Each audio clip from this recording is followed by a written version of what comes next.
You don't need serum to be a super soldier. At least we hope not. Sam Wilson's Captain America is taking off for the first time on the big screen, and the Brave New World has some world-class problems. For one thing, they have a Hulk, but what else is going on that you might have missed?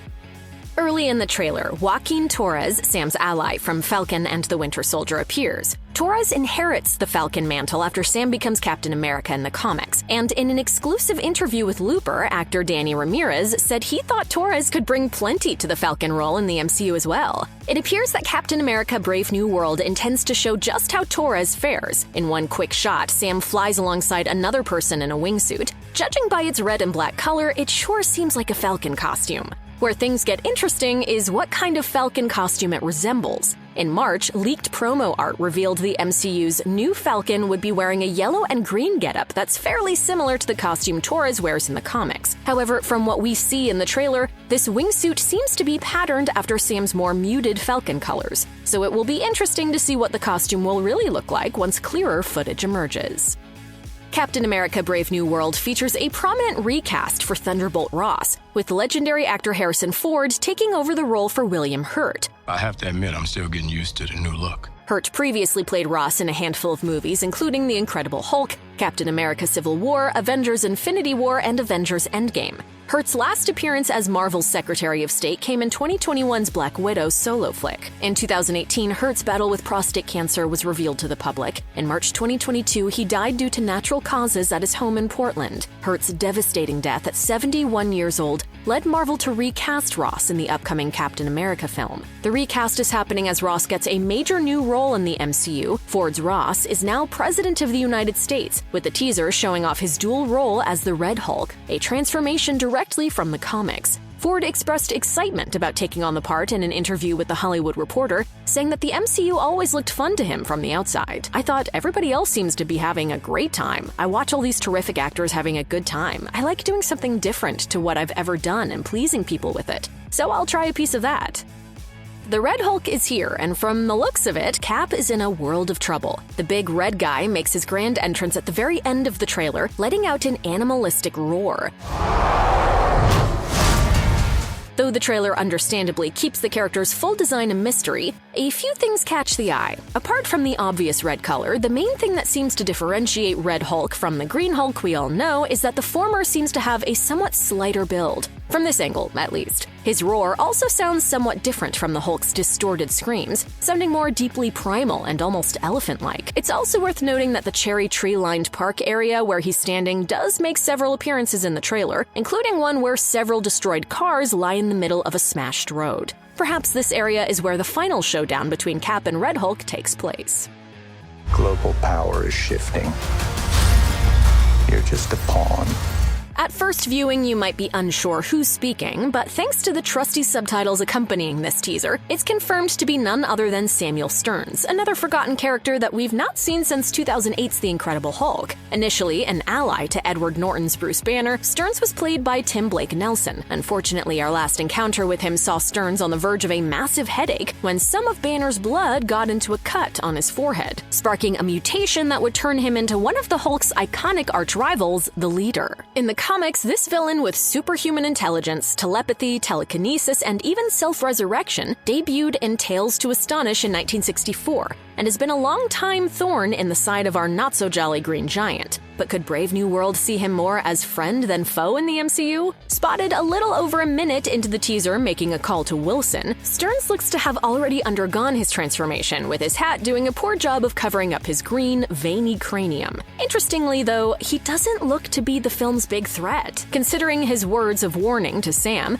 might Stern be the deep throat of this new chapter and prove to be more of an ally than the adversary fans expect him to be? Given his history with the Hulk in the MCU, Stearns could very well be helping blow the whistle on some off-the-books testing that's been happening, which he could have easily played a part in, the kind that leads Sam to that ominous-looking test facility that comes complete with notable red, not green, lighting.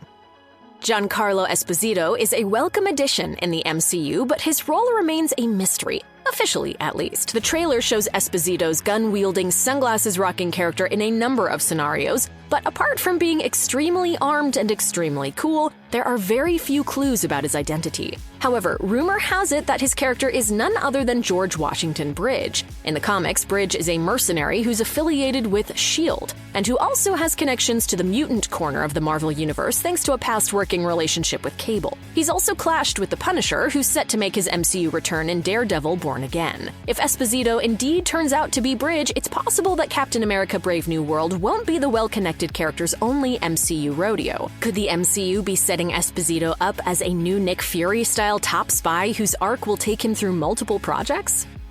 One of the defining traits of Thaddeus Thunderbolt Ross in both the MCU and in Marvel Comics is his trademark mustache. However, with Harrison Ford taking over the role, Marvel is using the recasting as a chance to explain how Ross loses the facial hair, with a meta comment pointing to it. When Sam Wilson tells Ross he's getting used to his new look, Ross responds, They said lose the mustache or lose the election.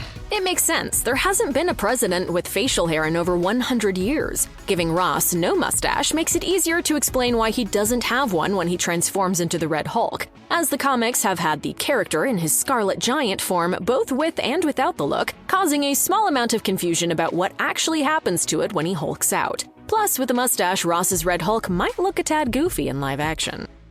As we noted, cherry trees, which are prominent in Washington, D.C., can be seen throughout the trailer. First, there's a military funeral procession, followed by Ross seemingly speaking to an audience attending the event. After that, we see a decimated motorcade, Sam picks up his shield, and he spreads his wings as a Quinjet flees the scene. Plus, Red Hulk makes his debut. It's more than likely that all these shots are out of sync, but we have to wonder who's being laid to rest. We hate to say it, but given his actions at the White House, the chances are that forgotten hero Isaiah Bradley could be getting the special treatment. The worrying thing to consider is that if Bradley is being laid to rest, might his body have been studied for super soldier secrets? Is that what Ross has used to transform into the newest rage monster on the block? The red string certainly lines up that way.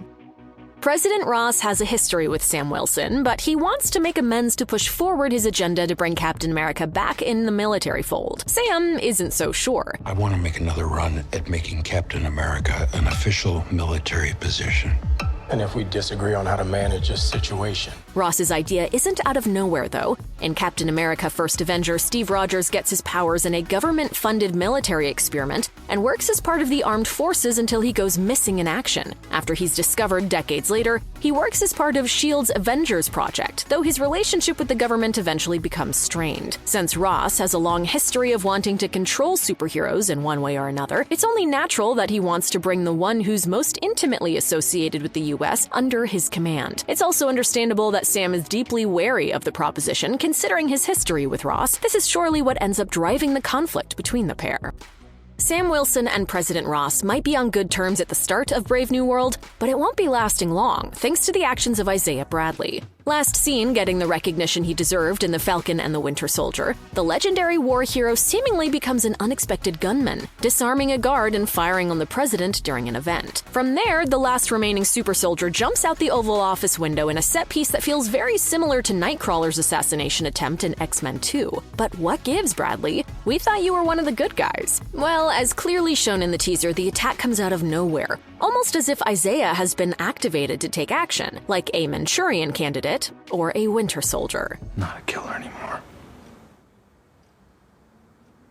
You think you can wake up one day and decide who you want to be? Who was it, then, that flicked the switch on this living legend? And does it have something to do with the examination room Sam finds later in the teaser? It does have a similar aesthetic to the one Bucky wound up in when he was captured by Hydra. We've known for a while that the new Cap would be getting a wardrobe change, we just didn't know what for. Now, thanks to a stunning aerial sequence, we know why. After taking on henchmen on the ground and getting heated with the leader of the free world, one winning sight shows Sam Wilson clipping the wings of some fighter jets before going supersonic while wearing a Halo-like helmet and other equipment to handle such a feat. Now, realistically, a man in only a flight suit and jetpack would most likely be ripped apart if even touching those kinds of speeds. However, this is a world where the president may or may not have been testing himself to be turned into an 8-foot Kool-Aid-colored monster. Anything can happen, right? Chances are that these newly revealed enhancements come from Joaquin Torres, who helped with Sam's gear on Falcon and the Winter Soldier, and who, as we mentioned, appears to have also kitted out some new toys for himself. One split-second moment in the teaser may hold a hint about the movie's story. In a blink-and-you'll-miss-it moment, you can see ballistic missiles flying past the unmistakable hand of Tiamat, the Celestial at the center of the climax of Eternals. Speaking of blink-and-you'll-miss-it, Eternals, the 26th film in the MCU, also ended its theatrical run as the 31st highest grossing, putting it ahead of just The Incredible Hulk and The Marvels as one of the series' worst performers. So if you're not a Marvel mega fan, you probably didn't see this one. That makes it kind of remarkable that the big debut for the new Captain America is following up on that movie's events. I am making a documentary about us. There's been no indication that any of the actual Eternals will be appearing in Brave New World, but the Hand of Tiamat appears to, at the very least, be the backdrop for a big fight of some sort. There have been rumors that the Hand may be linked to the discovery of adamantium in the MCU, meaning the emergence of this godly appendage might be sparking nothing more than a very human resource war. That's just the kind of geopolitical problem you need Captain America to solve.